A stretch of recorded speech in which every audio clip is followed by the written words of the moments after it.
Bonjour, bienvenue à ce tutoriel sur comment faire la demande pour la subvention salariale d'urgence du Canada. Mon nom est Frédéric Martel. Je suis conseiller technique en entrepreneuriat à la CDPNQL. Puis c'est moi qui vais vous guider là, à travers les principales étapes pour faire cette demande. Avant de rentrer dans le vif du sujet, je vais vous présenter un petit peu plusieurs outils qu'on a sur le site de la CDPNQL concernant tout ce qui est disponible par rapport à la COVID-19. Alors, quand vous arrivez sur notre site cdpnql.org, on a une section ici dans le menu qui est vraiment dédiée à la COVID-19. Il y a plein d'informations intéressantes, dont notre application qu'on a développée, qui vous donne un peu tous les programmes qui sont offerts à vous selon votre situation. Vous êtes un propriétaire d'entreprise, un individu, etc. Mais nous, ce qui nous intéresse, c'est vraiment dans le bas. On a plusieurs articles de blog là, qu'on a publiés sur les diverses mesures d'aide financière pour les entreprises. On en a deux qui concernent la subvention salariale d'urgence. Ici, vous avez un article qui explique là, tous les critères d'admissibilité, qu'est-ce qui vous y donne droit, et puis qu'est-ce que ça vous donne comme aide. Puis on en a un autre ici qui dit vraiment les étapes à franchir pour faire une demande. C'est celui-ci qu'on va aller voir. Ici, là, vous avez vraiment un guide là, sur toutes les étapes à faire pour se préparer pour remplir la demande sur le site. Donc, comment faire le calcul de la subvention, mettre à jour vos informations sur le site de l'ARC. Puis, si vous avez même des captures d'écran qui vous disent étape par étape ce qu'il faut faire. Puis, c'est un petit peu ça qu'on va aller voir là, dans la vidéo. Mais en plus, on va aller un petit peu plus loin. On va aussi remplir une demande pour de vrai. Alors, pour se rendre rapidement là, sur le site du gouvernement du Canada pour faire la demande, vous avez un lien ici qui est à l'étape 2 sur le calculateur prévu pour faire la demande de subvention. C'est là qu'on s'en va. Puis, ça nous amène sur le site de l'Agence du revenu du Canada. Ça, ici, cette page, ça va vraiment vous servir à calculer le montant auquel votre entreprise a droit pour ensuite aller mettre le montant dans le formulaire de demande. C'est vraiment la première étape à faire. Si on descend, c'est quand même bien indiqué. Là, vous avez, bon, numéro 1, période de la demande. Ce qu'il faut retenir, c'est que pour les périodes d'admissibilité sont divisées par mois, puis pour chaque période, il faut faire une nouvelle demande. Alors nous, on va dire qu'on n'a pas fait de demande pour la période du 15 mars au 11 avril, puis c'est pour celle-là qu'on va la faire pour notre exemple. Alors ici, première étape, on a mis la période pour laquelle on veut faire une demande. Ici, 2, on nous parle ici de la paie brute pour les employés admissibles. Ici, cette information-là, il faut aller la consigner dans un calculateur Excel qui est fourni sur le site, qu'on peut aller chercher ici. Alors, on clique, il se met dans nos téléchargements. On va l'ouvrir. Encore ici, c'est quand même bien expliqué. Là, on y va vraiment étape par étape. Pas oublier d'activer la modification ici en haut. Sinon, ça ne marchera pas. Alors, on y va. Première étape, sélectionner la période pour laquelle on veut calculer la subvention salariale. Bien important de mettre la même qu'on a mis au début, qui soit du 15 mars au 11 avril pour notre exemple. Ensuite, ici, on a l'option de faire des calculs par lot. Ce qui veut dire que, au lieu d'aller marquer vraiment chaque employé un par un dans les feuilles prévues à cet effet, on a l'option d'aller marquer par groupe d'employés. Il y a deux groupes. Soit les employés qui gagnent 1229,33 par semaine ou plus, ou les employés qui gagnent 1229,32 par semaine ou moins, mais qui n'ont pas eu de baisse de salaire depuis le 15 mars. Bien s'assurer que les employés qu'on va les marquer par lot, on n'ira pas les marquer une deuxième fois individuellement. Alors, on se rend ici dans le bas dans l'onglet Lot. La première information qu'il faut mettre, c'est pour les employés admissibles, pour les employés qui ont gagné 1129,33 ou plus par semaine pour notre période de référence. Alors moi, je mets des chiffres un peu au hasard, juste pour le bienfait de l'exemple. Si j'ai dit que j'ai 10 employés qui ont gagné 1229 et plus, ici, il faut indiquer le montant total de la paie brute, ce qui veut dire avant les déductions, pour tous les employés qui sont compris dans le 10 employés ici, pour la période de référence. Avec moi, pour mon exemple, si je dis que ces 10 employés-là, ils gagnaient 1200 $ par semaine brute, fois 10, ça me donne 12 000 $.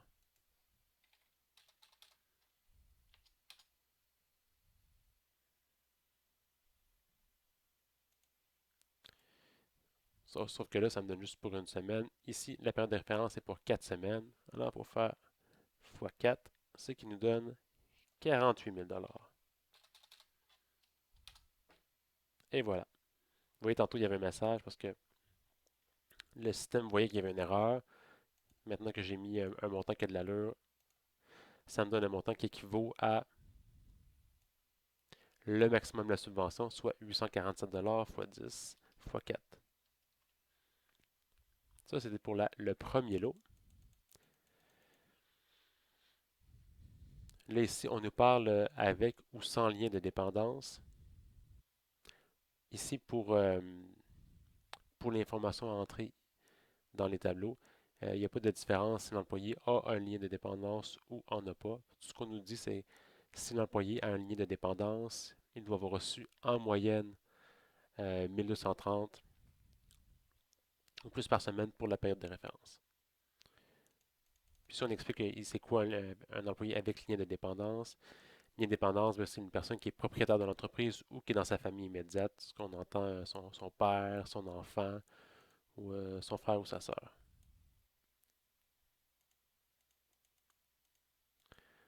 Lot 2, ici c'est là qu'on peut aller marquer tous les groupes d'employés qui ont gagné moins que 1130 $ par semaine et qui n'ont pas eu de baisse de salaire depuis le 15 mars. Par exemple, moi je vais dire que j'en ai eu 4 qui gagnaient 900 $ par semaine pour 4 semaines.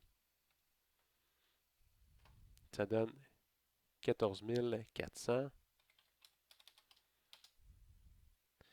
Puis ici, ben, les systèmes calculent, vu que c'est en bas du maximum, 75% de ce montant-là, ça donne 10 800 $.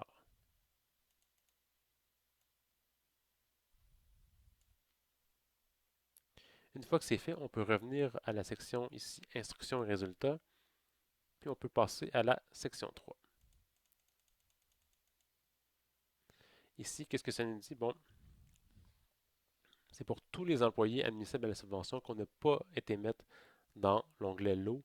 On va les mettre soit dans l'onglet euh, hebdomadaire ou aux 2 semaines. Donc, si dans votre entreprise, les payes se font aux 2 semaines, on va aux 2 semaines. Si les payes se font à chaque semaine, on va à chaque semaine. Si jamais vous avez une entreprise dont les employés peuvent avoir une rémunération qui est un peu variable, ben, ce que ça nous dit ici, c'est qu'il faut aller le mettre dans par semaine, puisque la rémunération risque de varier, là, ne sera pas la même tout le temps. Alors nous, pour l'exemple, si on va prendre ici le système par semaine hebdomadaire, eh bien, il faut aller marquer tous les employés admissibles à la subvention qu'on n'a pas inscrits dans la section lot. Puis ici, il faut vraiment y aller un par un. Alors, on va mettre employé 1. Est-ce qu'il y a un lien de dépendance, oui ou non? On va dire non.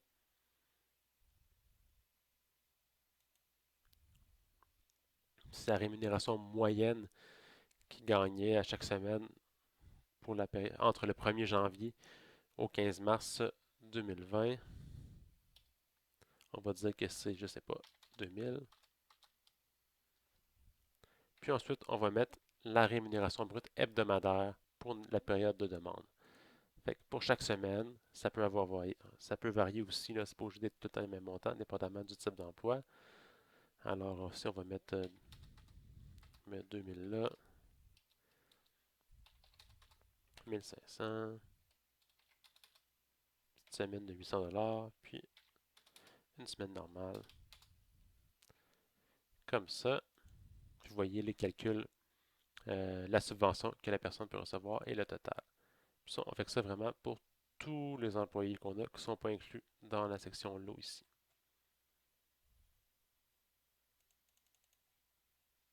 Une fois que c'est fait, on revient à la section instruction et résultats. Ce que ça nous dit à l'étape 4, c'est qu'une fois qu'on a rentré toutes les informations nécessaires, eh bien, les totaux viennent se mettre ici. Donc, on a notre nombre total d'employés admissibles pour la période de référence, la rémunération admissible pour la période de référence, et puis le calcul de la subvention salariale de base qu'on veut demander. Bien important d'enregistrer ça sur votre bureau ou d'en imprimer une copie, parce que par après, si jamais il y a des vérifications là, qui se font là, dans votre entreprise, ben, ça va être important de garder vraiment toutes les traces des calculs que vous avez faits, tous les registres de paie là, pour prouver que vous aviez bien droit là, à la subvention salariale. Donc, moi, ce que je vais faire, je ne l'imprime pas, mais je vais aller le mettre de côté dans mon deuxième écran que vous ne voyez pas. Alors ici, on est de retour sur le site de l'Agence du revenu. On descend pour aller entrer ici à l'étape 2C, vraiment les valeurs qu'on a calculées. Puis là, ici, c'est assez simple. C'est vraiment les trois chiffres qu'on avait là, dans notre calculateur Excel. Donc, le nombre total d'employés admissibles qui était 15. La rémunération admissible qui était 68 700. Et puis, la subvention salariale de base auquel on a droit. On rentre ça. Là, on descend. Numéro 3, primes et cotisations. Parce que dans le cadre de la subvention salariale d'urgence, le gouvernement rembourse plusieurs cotisations payées par l'employeur pour un employé qui avait droit à la subvention salariale puis qui était en congé payé pendant la semaine complète. Ça, ici, je passe quand même rapidement sur les détails là, tout ce que la subvention couvre, mais vous pourrez aller lire là, sur notre site, là, il y a beaucoup d'informations. Si vous avez des questions plus précises, vous pouvez toujours nous contacter. Alors ici, moi, je marque des chiffres un petit peu au hasard juste pour la démonstration.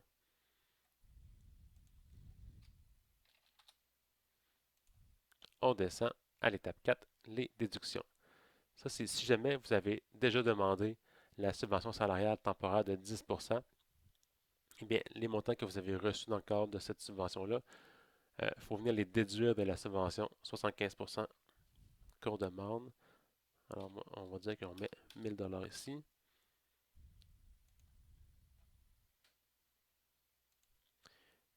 Puis ici, on nous parle des montants que les employés auraient pu recevoir dans le cadre du programme de prestation de travail partagé. Nous, on va dire qu'on n'en a pas.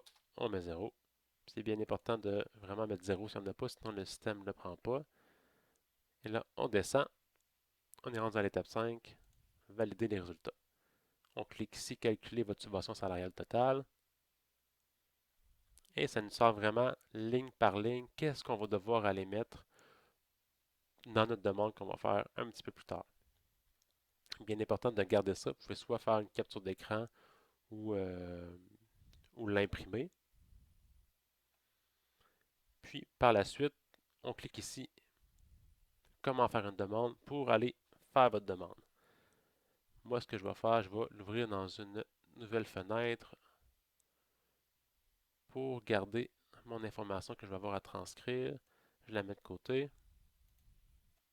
Puis, je suis dans ma fenêtre. comment faire une demande. Alors ici, vous pouvez descendre. Ce que ça nous dit, c'est qu'il y a trois façons. Numéro un, si vous avez accès à votre compte, là, Mon dossier d'entreprise sur le site de l'ARC, puis vous avez toutes vos informations pour vous connecter, vous pouvez aller faire la demande via ce site. Si vous êtes comme plusieurs entreprises, puis vous n'avez pas vos coordonnées pour aller vous connecter, eh bien, il y a une troisième option qui est ici, qui vous permet de faire une demande là, directement sur le site. Nous, c'est cette option-là qu'on va prendre pour la démonstration parce que nous n'avons pas nos coordonnées pour nous connecter à mon dossier d'entreprise de l'ARC. Si vous allez voir que l'option 2, c'est pour les représentants des entreprises. Ça, si jamais c'est votre comptable, par exemple, qui fait la demande pour vous, ben lui, il va aller se connecter via ici. Alors, on descend à l'option 3. Ici, ils vont vous demander votre code d'accès web. Sûrement que vous l'avez déjà, vous avez déjà fait des transactions par rapport là, au paye avec l'ARC. Sinon, vous pouvez faire une demande directement ici, recevoir un code d'accès web. Ce qu'ils vont vous demander, c'est des informations par rapport là, à votre déclaration d'impôt 2018. On clique ici, se connecter à l'application formulaire web.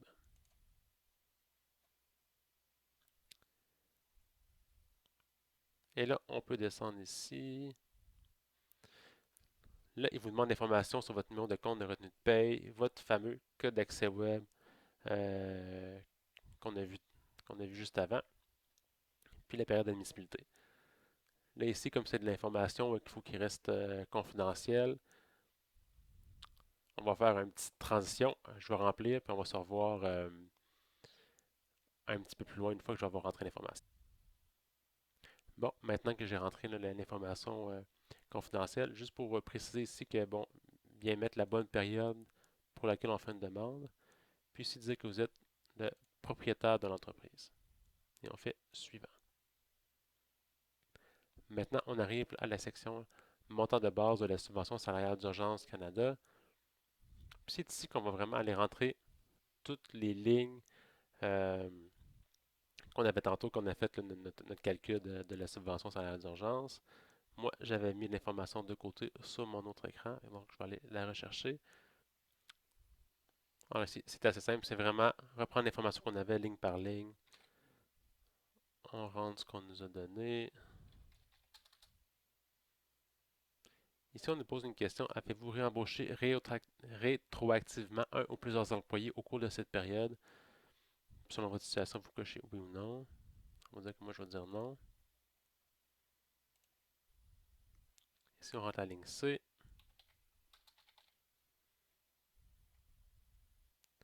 La ligne D. La ligne E. Si je ne prends pas le temps de vous lire l'information qui est là parce que c'est vraiment du copier-coller de ce qu'on nous a donné un petit peu plus tôt. La ligne F. La ligne G, on avait un 0. Ici, si on fait Enter, ici vous avez plusieurs attestations que vous devez faire, que vous êtes bon, que vous conforme, que vous aviez bel et bien droit à la subvention salariale d'urgence, que vous avez subi des baisses de revenus selon les pourcentages déterminés là, en raison de la COVID, puis plein d'autres affirmations que je vais vous laisser lire vous-même. Ensuite, vous certifiez que vous satisfaisez à toutes les conditions. Vous rentrez le nom de la personne qui fait la demande, le numéro de téléphone pour vous rejoindre, et puis vous faites soumettre. Moi, je ne le ferai pas parce qu'on demande, on ne fait pas vraiment la demande pour la subvention salariale.